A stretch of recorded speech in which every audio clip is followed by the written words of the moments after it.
nombre es Lady Estefanía Tancur Zapata. Mi nombre es Davison Cardona Vélez. Yo soy Esteban Felipe Genes Noya.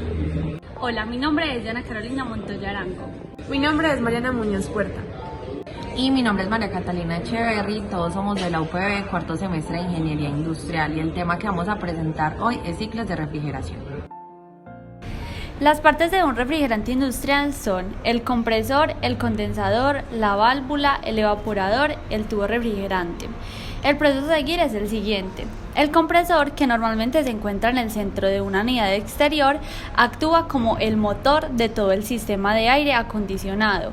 Durante el ciclo de refrigeración, el compresor absorbe refrigerante en forma de gas a baja presión de las bobinas del evaporador interior. Comprime el refrigerante convirtiéndolo en un gas de alta presión y alta temperatura que luego se mueve a través de las bobinas del condensador que envuelven el compresor. El vapor caliente luego se enfría y se condensa en un líquido a medida que fluye a través de una bobina reaccionando con agua fría o aire. Cuando el vapor se condensa, emite calor al aire exterior. El líquido luego se mueve a la válvula de expansión bajo alta presión. La válvula restringe el flujo del líquido y disminuye rápidamente su presión a medida que sale, lo que hace que éste sea más fría que el espacio que debe refrigerar. Ahora, a baja presión, el refrigerante se traslada al evaporador, que absorbe el calor del área exterior y vuelve a convertir el líquido en gas. A una temperatura más baja y una presión más baja, el gas ahora está a la temperatura perfecta para enfriar el contenido almacenado en una cámara de conservación de productos agrícolas. A medida que circula por el espacio cerrado, regresa al compresor donde se repite todo el ciclo. Los principales equipos utilizados para el ciclo de refrigeración son 4. El primero es el compresor, que cumple la función de comprimir los gases provenientes del evaporador, elevando con ello su presión y por tanto su temperatura. El trabajo realizado por el compresor es el que va a establecer el consumo de energía, siendo su medición y control un parámetro fundamental para el rendimiento total de la instalación. Cabe también resaltar que existen diferentes tipos de compresores, siendo el más habitual el de desplazamiento positivo, en particular los alternativos para bajas y medias potencias y los de tornillo para medias y altas potencias. Luego pasamos al condensador, que es el elemento encargado de disipar la potencia calorífica absorbida en el evaporador y la potencia de compresión del compresor. Algunos tipos de condensadores son las torres de refrigeración, el condensador evaporativo, el aerocondensador seco, el gas cooler, que es en el caso de CO2 como refrigerante. Por otro lado, la válvula de expansión tiene como función generar una caída de presión entre el condensador y el evaporador. Esta válvula únicamente le puede llegar líquido, y actualmente las válvulas de expansión más habituales son las de termostáticas y electrónicas. Con ellas somos capaces de controlar el caudal de refrigerante que llegará al evaporador y por tanto se puede controlar las condiciones de nuestro sistema.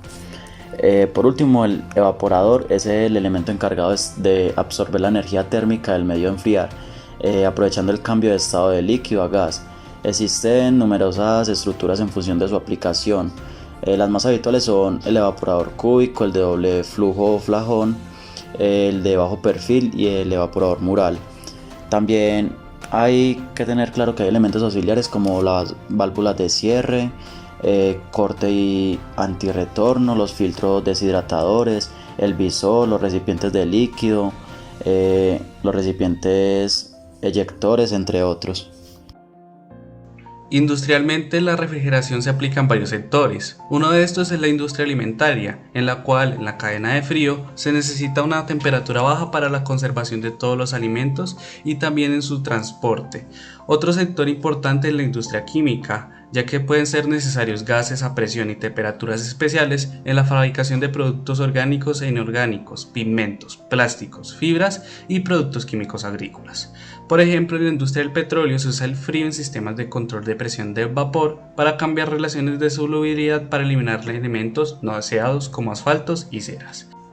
También se aplica en la industria de generación, o sea, en las actividades que se encargan de generar energía eléctrica a través de equipos de combustión interna o de turbinas. Por ejemplo, en las plantas de generación térmica por CO2 se necesitan minimizar las emisiones a la atmósfera, y esto se consigue a través de los sistemas de frío que nos dan los sistemas de refrigeración. También en las industrias comerciales y en las industrias de transporte se necesitan de sistemas de refrigeración para la conservación de productos tanto en el transporte como en la entrega al público, como cámaras frigoríficas de almacenamiento, expositores de comercialización y centros de congelado. Entre los tipos de ciclos de refrigeración encontramos el ciclo ideal de refrigeración por compresión. Aquí el refrigerante se evapora y se condensa, comprimiéndolo, alternativamente para luego volver a la fase de vapor.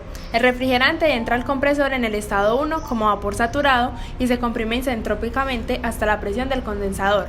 Después el refrigerante entra en el condensador como vapor sobrecalentado en el estado 2 y sale como líquido saturado en el estado 3, como resultado de la disipación de calor hacia el entorno. Este es el método más utilizado. También encontramos el ciclo ideal de refrigeración por compresión de vapor.